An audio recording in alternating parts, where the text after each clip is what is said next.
মনে রাখবেন, বিজেপি আর এই লুম্পেনরা হচ্ছে হাই লোডেড ভাইরাস। তৃণমূল জেনে রাখুন খুব শীঘ্রই ক্ষমতায় ফিরবে। ক্যাথিড্রাল রোডে আয়োজিত তৃণমূল ছাত্র পরিষদের প্রতিষ্ঠা দিবসের সমাবেশ থেকে মুখ্যমন্ত্রী শুভেন্দু অধিকারী এবং তার পরিচালিত বিজেপি সরকারকে বেনজির ভাষায় তোপ দাগলেন তৃণমূল নেত্রী মমতা বন্দ্যোপাধ্যায়।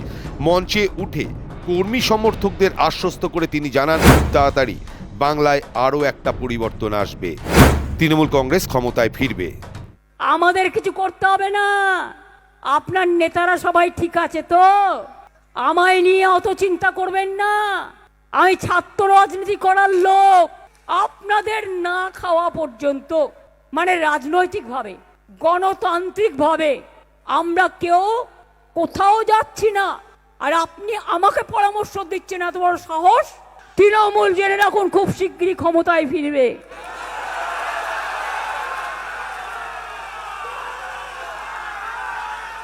কি হচ্ছে দেখে নিন না, চুরির ইতিহাস পাল্টে দেবো, চুরির ইতিহাস বদলে দেবো। চুরির ইতিহাসের আর একটা বড় পরিবর্তন আসবে এবং সেই পরিবর্তনে রাজনীতিতে ধস নামবে। বিজেপিকে আক্রমণ শানিয়ে মমতা বলেন, BJP high loaded high voltage virus, যেখানে যাবে সর্বনাশ করবে। বিজেপিকে অত্যাচারী বলে ছাত্র যুবদের বুক চিতিয়ে লড়াইয়ের বার্তা দেন মমতা। মনে রাখবেন, বিজেপি আর এই লুম্পেনরা হচ্ছে high loaded high voltage virus, যেখানে যাবে সর্বনাশ করে ছাড়বে। ছাত্র রাজনীতিতে দমানো যায় না। যেখানে এই ছাত্রদের উপর আন্দোলন হবে, ছাত্রদের উপর অত্যাচার হবে, বুক পেতে দাঁড়াবেন সব ছাত্রছাত্রীদের একজোট হয়ে এদের স্বৈরাচারের বিরুদ্ধে এদের মুখোশটা টেনে খুলে দিতে হবে। শুক্রবার ক্যাথিড্রাল রোডের সভামঞ্চ থেকে সরাসরি মুখ্যমন্ত্রী শুভেন্দু অধিকারী এবং বিজেপিকে নিশানা করে মমতা বলেন, আমাকে নাকি রাস্তায় বেরোতে দেওয়া হবে না বলে বলা হয়েছিল। মনে রাখতে হবে, গায়ের জোরে সবকিছু চলে না। রাজ্য জুড়ে এখন বিজেপির ক্যাডারদের মাতামাতি চলছে, কিন্তু বাংলার সাধারণ মানুষ এসব অত্যাচার বেশি দিন সহ্য করবে না। আমায় নাকি বেরোতে দেবেন না। বুকের পাটা কত বড়, সাহস কত বড়! বাংলার পুলিশকে যদি বিশ্বাস করতো তাহলে এত কেন্দ্রীয় পুলিশ আনার দরকার কেন? বাংলার পুলিশের প্রতি আস্থা নেই। ওরা জানছে আপনারা হয়তো পারবেন না, তাই কেন্দ্রীয় সরকারের পুলিশ চাই। বাংলার পুলিশের লজ্জা থাকা উচিত। মনে রাখবেন, গায়ের জোরে সব কিছু চলে না। আমি এই পুলিশকে চিনি না। আমি যে পুলিশকে নিয়ে কাজ করতাম তারা মানবিক পুলিশ ছিল, তারা দানবিক পুলিশ ছিল না, এবং তারা মানুষকে সাহায্য করত।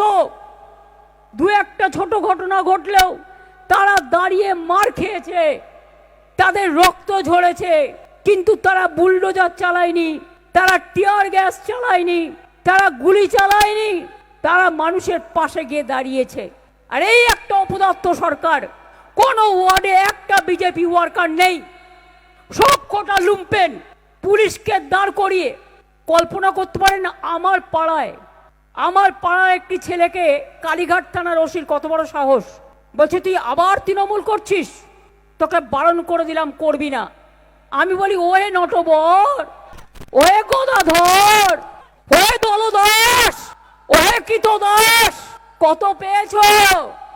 তারা জেনে রাখবেন, ছাতা কিন্তু মাথার ওপরে থাকবে না, ছাতাটা মানুষের ওপরে থাকবে। এরপর আমার শুরু হবে জেলা সফর। পারমিশন না পেলে রাস্তায় রাস্তায় হাঁটবো। পারলে পুলিশ করে দেখাও, পারলে বিজেপি লড়ে নাও। বৃহস্পতিবার ক্যামাক স্ট্রিটে বিলবোর্ড খোলা নিয়েও আগাগোড়া পুলিশকে আক্রমণ শানান তিনি। পুলিশকে পাল্টা প্রশ্ন করে মমতার হুঁশিয়ারি। কালীঘাটে বাড়ির সামনে বিজেপির পোস্টার ছেয়ে গেছে, খুলতে পারবেন? ক্যামাক স্ট্রিট ভাঙতে গিয়ে কি করতে গেছিলেন? গ্যাস কাটার নিয়ে কি করতে গেছিলেন? চুরি করতে? আগেও তো সব নিয়ে গেছেন, ভাবছেন দলদাসরা সাপোর্ট দিচ্ছে, তারা সাপোর্ট দেবে। আগামী দিন ওরা ফার্স্ট বিক্রি করবে। গদ্দার যে একবার হয় না, চিরকাল হয়, এটা মাথায় রাখবেন। আর যাদের অ্যারেস্ট করেছেন পুলিশ ক্যামাক স্ট্রিটে গেছিল বলে, কেন করেছেন অ্যারেস্ট? আপনাদের বিরুদ্ধে তো কেস হওয়া উচিত। আপনারা অন্যায় করেছেন, আপনারা গ্যাস কাটার নিয়ে গেছেন, আপনারা নোটিশ নিয়ে যাননি, একটা নোটিশ দেখাতে পারেননি। আজকে বিজেপির চারিদিকে পোস্টার লাগিয়ে রেখেছেন, একটাও খুলতে পারবেন? আমার বাড়ির সামনেও তো পোস্টারে ভর্তি করে দিয়েছেন, একটাও খুলতে পারবেন? সেই বুকের পাটা আপনাদের নেই। পুলিশকে কাঠগড়ায় তুলে মমতার বক্তব্য, পরিবারের উপর অত্যাচার হলে সহ্য করতে পারবেন তো? আপনারা যে ওদের কথা অত্যাচার করছেন, কাদায় ডুবিয়ে মারছেন, ন্যাংটো করে মারছেন, মানবিক অধিকার কমিশন বলা সত্ত্বেও, কোর্টের অর্ডার থাকা সত্ত্বেও, কই আপনারা তো পুলিশ কথা শুনছেন না? কোর্টের অর্ডার শুধু তৃণমূলের জন্য, আর অন্যদের জন্য সর্ষে ফুল। আইন এক, ল ক্যানট বি ডিভাইডেড। আর যে পুলিশরা অত্যাচার করছে তাদের আমি বলবো, আপনাদের পরিবার নেই? আজ যদি এই অত্যাচারটা আপনার পরিবারের লোক চোখের সামনে দেখছে, যদি কোনোদিন ভুলেও এই অত্যাচারটা, আমি চাই না কেউ করুক, কিন্তু কোনো পরিবারের ওপরে হয়, আপনারা সামাল দিতে পারবেন তো? সভামঞ্চ থেকে রাজ্য পুলিশ এবং বিজেপি নেতৃত্বের বিরুদ্ধে এক বিস্ফোরক অভিযোগ তোলেন তৃণমূল নেত্রী। তিনি দাবি করেন, রোজ রাতে কালীঘাটে তার বাসভবনের সামনে পরিকল্পিতভাবে মদ্যপ ব্যক্তিদের পাঠিয়ে দেওয়া হচ্ছে, যারা চিৎকার চেঁচামেচি করে বিশৃঙ্খলা সৃষ্টি করছে।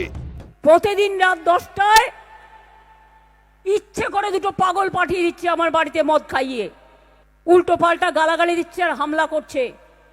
এই সব করতে করতে মনে রাখবেন, মাতালদের দিয়েও কাজ করাচ্ছেন।